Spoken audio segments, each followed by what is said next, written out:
Welcome back, or welcome if you're just joining us. This is the France 24 debate. We're asking about whether or not all those new gizmos, like those unveiled Tuesday in Cupertino, California, at the headquarters of Apple, rule our world, and how much do we have control over all the data we're giving away for free? We're talking about it with Emmanuel Vivier. He's the co-founder of the digital think tank, the Hub Institute. Welcome back. Welcome back as well to intellectual property attorney Etienne Drouard, Jacob Hessler, co-founder of Tiny Clues, which does big data, and Liam Bogart, whose startup blog is called Rude Baguette. Lots of reactions coming in. One from Alex saying privacy is part of freedom. We should thus fight for both privacy and freedom. Jacob Hessler, Google this Tuesday, speaking of privacy, kicking off a tour of European capitals in Madrid, spinning those encounters as debates on the balance between privacy and the free flow of information. This after a court ruling back in May in Brussels, upholding Europeans' rights to be forgotten online. For critics, this, of course, looks like a public relations tour. And I know that in your native Germany, the issue of privacy is a topical one. Very much so. I mean, and the question is a legitimate one. And people raise it, and then they use the means that they have. So today, it's the European Commission that issues a new regulation. The question is always a debate between technical feasibility of that famous right to forget, the question about what does informational self-determination really mean. And of course, on the other hand, for Google, having to change or modify its business model for a continent is something they probably would rather avoid if they can. But, you know, let's see how it plays. So are the Germans right to fight for the right to be forgotten, and can they do it? Well, it's not just the Germans. It's not just the Germans. I think it's the European Union. I think the idea of the right to forget is not bad. I personally am not exactly sure how it will really work. Have you seen the examples of what, I mean, Google has made light of some of the lesser great examples. Most of them are people who are trying to make bad things they've done be forgotten. And so the idea that criminals can make their criminal past go away because it was a white-collar crime and they don't want that to come up when people Google search them is a relatively questionable task. I mean, considering people use Google as a way to remember what they know. I'm not sure, though, because, you know, in the traditional jurisprudence, once you've committed a crime, you have it on your personal dossier and there's a certain number of years when you consult it, it's still there, and then it becomes, society declares it clean again, in a way. And the question is, it's always the same thing. It's like, how do we translate practices that societies have evolved over centuries into the digital world now in a few years? You're treating Google like the digital government. They're not the digital government. They're just the representation of what people know. So if the only thing you've done in the last 15 years is this terrible crime, and you haven't actually clean your digital footprint by doing something noteworthy, then maybe that's what you should be remembered for, like a tombstone. If the last thing you did was terrible, then that's what you're going to be remembered for. Etienne Drouard. The first mistake from the European Court of Justice was to not only create this right to be forgotten for the first time effectively, because it was in a draft regulation which is still under debate, but with this decision it gives jurisprudence. Yes, a birth of this right to be forgotten. But there is a mistake. The balance between privacy and access and freedom of information has not been made by the European Commission. It has to be made between yourself, your request to Google, and the legitimate purpose for which you would like the information to be forgotten. There will be no judge, no court. And the first mistake is that the European Supreme Court has asked Google to answer these people without any social control and debate on how it should be balanced. It has always been balanced between freedom of speech and privacy. It has always been involving a court or a judge, and this is the end of this. So we put all the debate in the hands of myself and Google and a committee of experts which should decide whether or not 5 years is good, 2 years is good, a crime is a crime or not. And this is not a matter of privacy. This is a matter of the collective structuring the public sphere. All right, so the structures aren't there, but when Liam Bogart says that Google is not the internet government, in effect, if the structures are weak, it is. Yes, Yeah, because but that's due shouldn't to be. lack of government. That's Yeah, like it saying that shouldn't the be. Belgian government. They are the de facto medium because there is no government. The problem is that there's no digital savvy in the government. There is no lean government the way there's a lean startup. And so people expect Google to uphold some sort of governmental responsibility and to be impartial, when in reality they're a service provider. They're very well used and very present in our daily lives service provider. But what they say, you can use our service to find what you're looking for. In turn, we use your searches for money. when I was talking about a mistake, is that a Supreme Court designated Google to do it, which is the end of the public power Yeah. provided by the public power to an international market player. And true. yes, it's you abandon the power you had, and because you have someone more efficient, faster in its decision, and cheaper than having a lawyer and a judge deciding what to do with a question. But that's precisely the whole problem is that we haven't found as societies the locus where the debate is supposed to happen. Is it at national, regional, international level? I mean, the government-sponsored debate and the question about what jurisdiction applies and how should we construct a digital jurisdiction. I mean, we can the same thing for ICANN. Yes, I mean, they ICANN, which is the organization that regulates the internet on the world and scale. it's a first attempt of having something supranational of some sort, but it's just we haven't really, I think, thought about it enough. We haven't like a- debated it publicly enough to see what will emerge, and we closed this debate quickly by giving it over to Google, and I think that was it's a big mistake, and it's a big burden on Google too, because then everyone will hold them responsible for something that they shouldn't be Well, what responsible we need is a digital Geneva Convention. Yeah. We need some sort of agreement that people make. This is what's okay. This Sure. isn't. The problem is people aren't educated enough to make those decisions. Yes. So they'd rather say Google should invest money in doing in appeasing our fears. And appeasement works great in Europe, from what I've heard. Yeah. But the first Emmanuel Didier, let me ask you, if you do have this digital Geneva Convention where you set out more consensual world rules on the internet and on all these questions of privacy, who holds the gavel? Who has the final say in the decisions? I think first in our talk we talk a lot about the West, like US and Europe, but we tend to forget that there's Asia. And if we look at the other side of the world, in China, for example, they have a very different way of looking at privacy and freedom of speech, which is their own. It's a different culture. So if it's a Geneva Convention, it needs to be worldwide. It's going to be very hard to get country as different as China and US and Europe to agree on those. And Yeah, but that's the advantage of the globalized economy is everyone more or less has an interest in agreeing, getting along. China does business with the U.S., they do business with Africa, they do business with Europe, and Europe does business likewise with everyone else. It's like the W. other It's like side the- is to have all these people agree on this. I'm afraid it's not for tomorrow, this Geneva Convention, because states don't want it.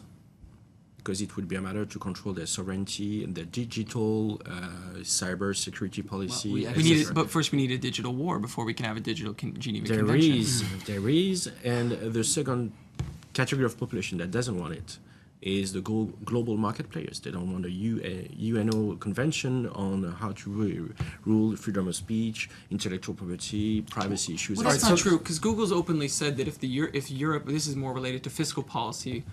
Google's often in hot water around Yeah. where they pay taxes and where they funnel their money. That's not true. They don't funnel. They follow the law.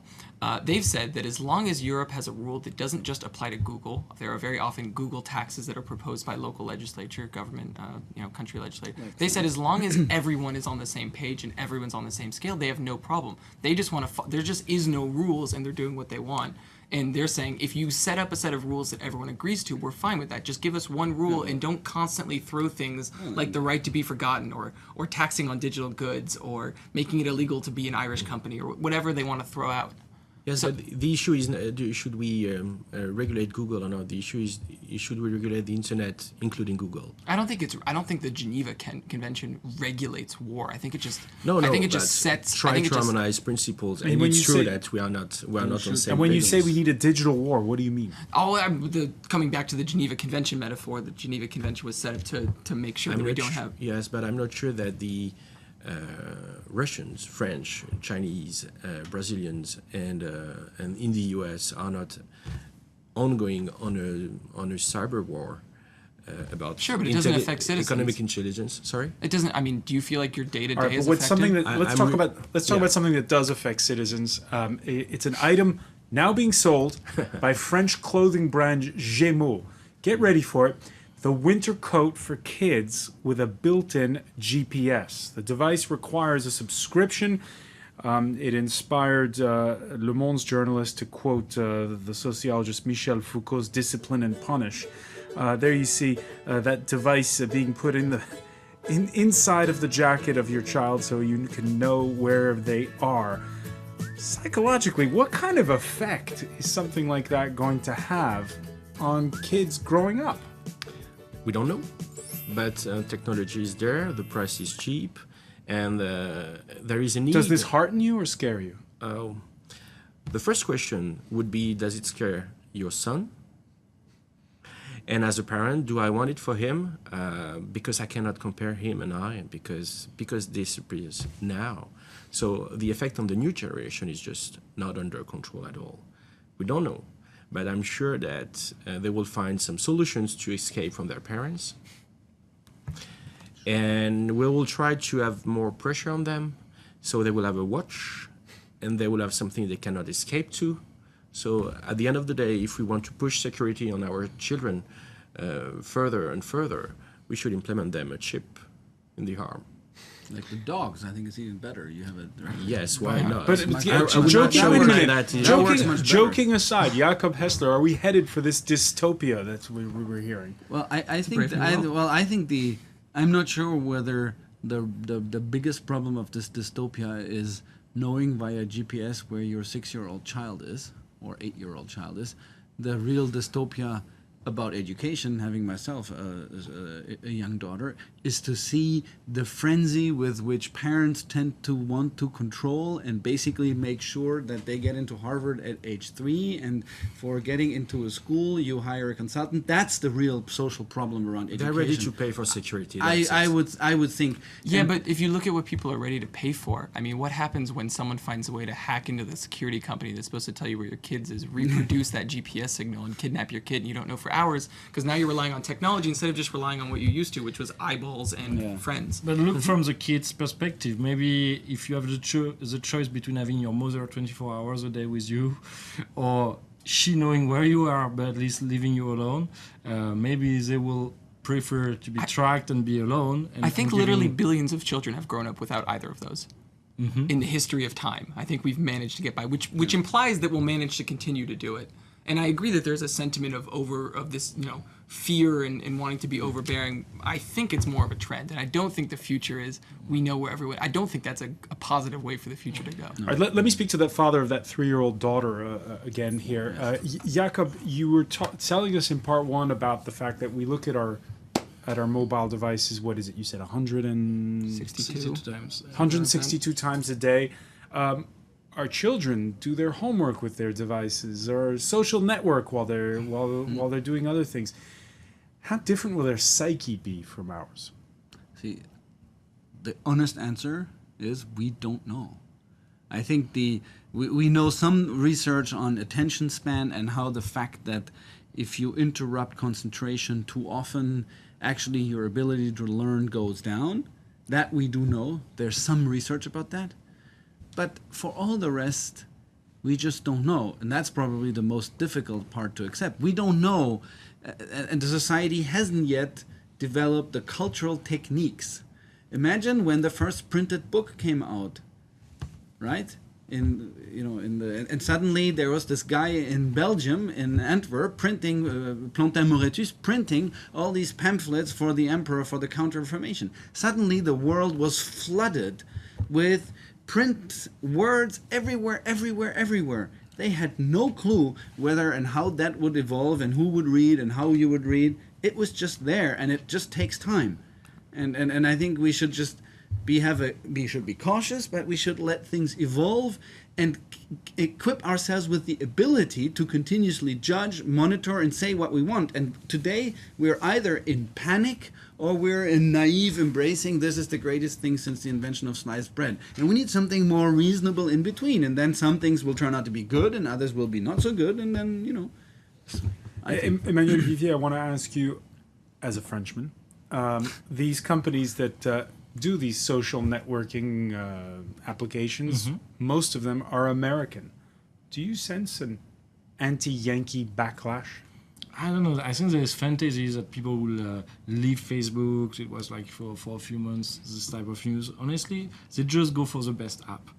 If it's useful to them, you know, they vote with their feet or they vote with their money if they have to pay for. But what do you for think some of the tone of the rhetoric that we're hearing here in France when it comes to things like Facebook and Amazon? If we look at the number, people are using Amazon every year even more. They are still on Facebook and it's still growing. So yeah, there is sometimes.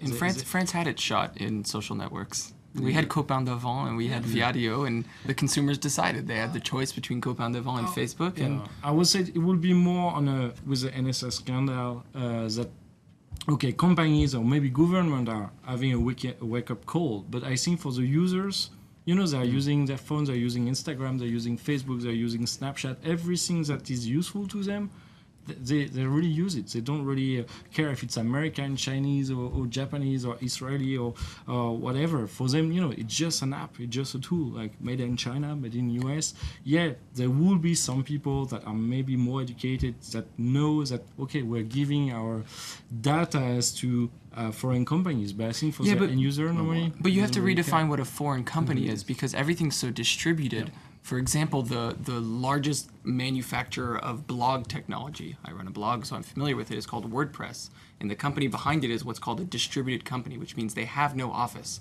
Their employees are wherever they want to be, and I think they have employees in almost every country in the world.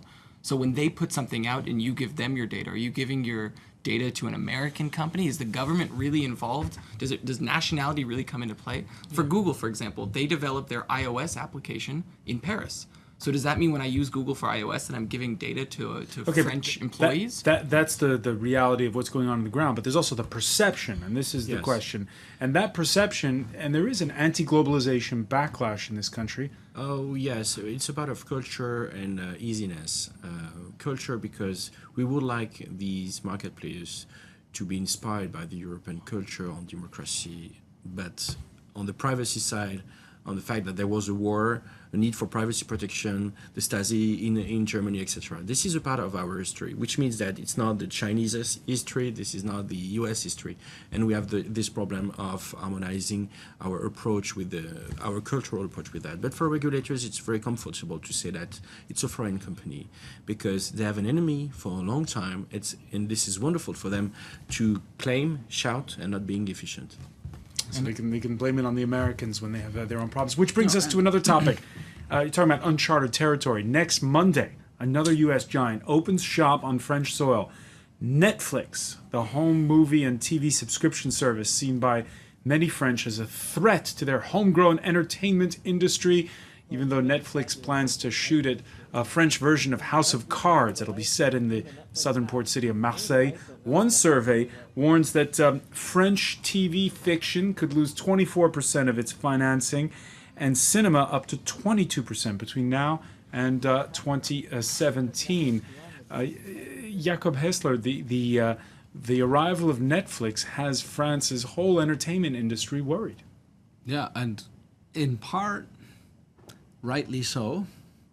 And in part, I think there's a big confusion about there's a platform, it is efficient and digital, it gives consumers what they want, and the fact that there are mechanisms, traditional mechanisms that are from the era of when people still went to movie theaters, that raise money through which the government wants to incite the production of goods it considers culturally superior. And those two can be and have to be separate. And I think the real problem in France is that too many of those who produce supposedly culturally superior goods for fear of, and for inability of switching and embracing a digital mindset, think that they can combat it. And by doing so, they are undermining their ability to actually play on that platform. Because if suddenly you have every French film available. I know many people in America who are Truffaut film fans. Yes, there's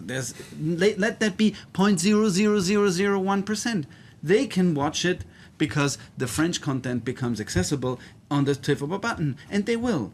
So, but if you don't make this accessible because you say the digital world is bad and we have to resist it as long as we can, and instead the cultural policy is to subsidize newspaper stands with inefficient distribution of paper newspapers, you know, where you can't get more than 3 FTs on a Saturday morning because then the guy doesn't get delivered more papers. See, that's what they focus on.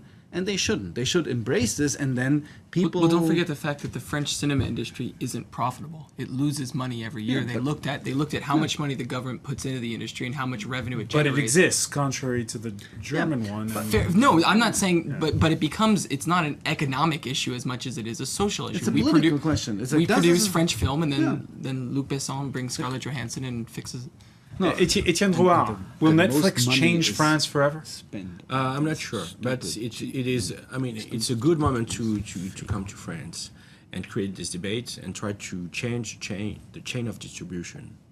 I'm not sure that the problem is the availability of this cultural content, because it's already available.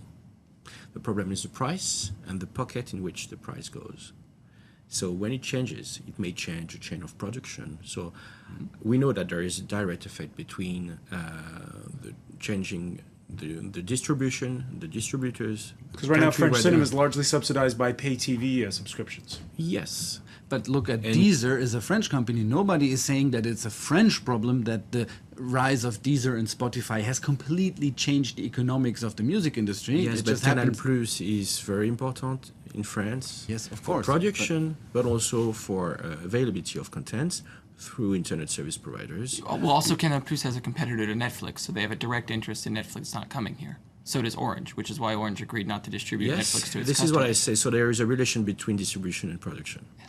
All right, so again, we're talking about uncharted territory, and again, we're talking about it's not just cultural quid pro quos. There is a political element to all of this. There is this problem between Europe and the United States that seems to be growing. But I think we don't have the same link to innovation. It's I a think problem Europe, within Europe. I don't think it's a problem we have with the United States. I think we have a problem with ourselves because we are hunting these chimères of, and by doing that we lose the edge by saying, so what are we good at, and how can we, it's a political decision to say you want to subsidize cinema. but it's a relationship to innovation. It's basically in Europe we are really wait and see, and let's look at all the danger, and maybe if we find a solution for all of them, maybe we'll do the thing. I think in the US they're really test and learn. It was the far west before. They are ambitious. They try things. They fix things when it doesn't work or when you have to find some laws. We forbid stuff, and it's really hard for innovation to come up. So as soon as we see something new and innovative, it looks dangerous. And wait and see is always the most toxic way to approach any sort of progress. It's like when the gun fires at a race and you just go, I'm going to see how the guy does first. I'm going to let him run a little bit. And then if it looks like he's running well, I'm going to try to pass him. You'd have to go. As soon as you see Netflix arrive, the thing should be, okay, Netflix is going to be here in 25 years. That's definitive. Or something similar to Netflix. So we might as well try to see how we can get in on that. And the CEO of Netflix came out earlier this year and he talked with the French government. And they laid the hand down and they said, you are going to pay our cultural taxes on all of your content. And that's how it's going to be. And they said, well, I mean, we don't have to do that. We can just go to Luxembourg and get money from you from Luxembourg. And you guys have an agreement with Luxembourg that means we can sell things to your client, to French citizens without paying your cultural tax. So we either do that or you bend your rules a little bit. And now they're in Luxembourg. Point conceded, I think, by the new French culture ministers that the problem's more with the EU rules than it is with the companies we've been mentioning in this show. I want to thank our panel. I want to thank Liam Bogar. I want to thank as well Jacob Hessler, Emmanuel Vivier, and Etienne Drouard. Thank you all for being with us. Thank you for joining us here in the France 24 debate.